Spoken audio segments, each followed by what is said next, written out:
This is a regular girl and her best friend in the whole wide world. They do all kinds of things together.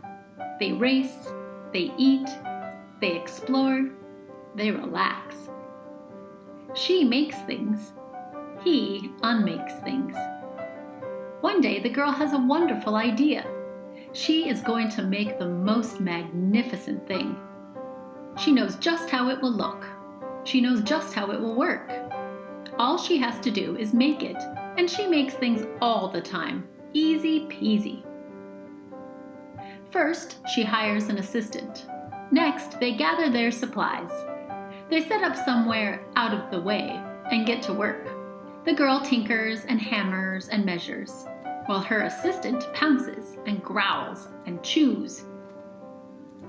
When she is finished, she steps back to admire her work. She walks around one side. Her assistant examines the other side. It doesn't look right. Her assistant picks it up and gives it a shake.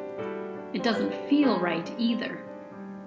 They are shocked to discover that the thing isn't magnificent, or good, or even kind of sort of okay. It is all wrong. The girl tosses it aside and gives it another go.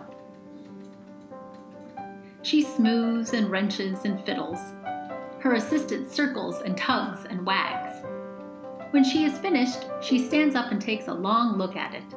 Her assistant gives it a nudge with his paw. The thing is still wrong. She decides to try again.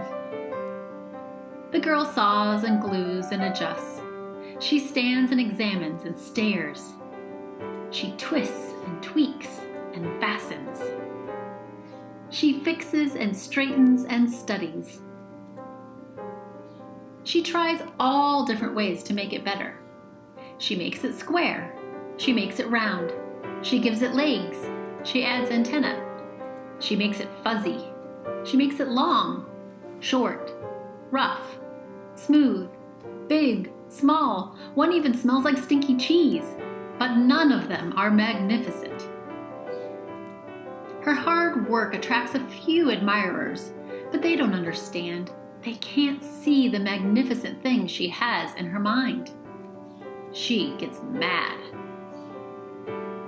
The angrier she gets, the faster she works. She smashes pieces into shapes. She jams parts together. She pummels the little bits in. Her hands feel too big to work, and her brain is too full of all the not right things. If only the thing would just work! Crunch!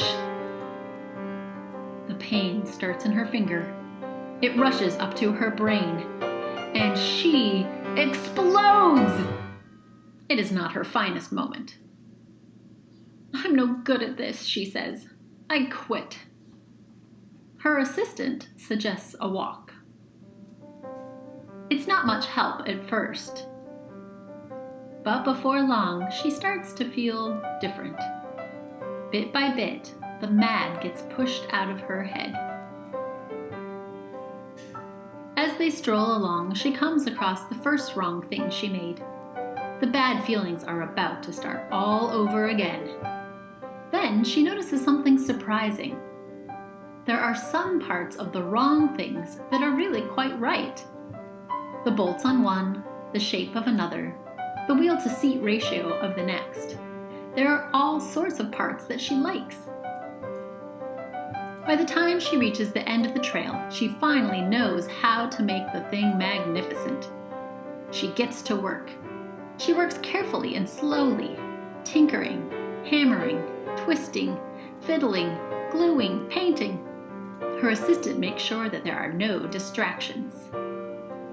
This is the perfect thing to ward off bears. This will stop that leak. This one's all wet.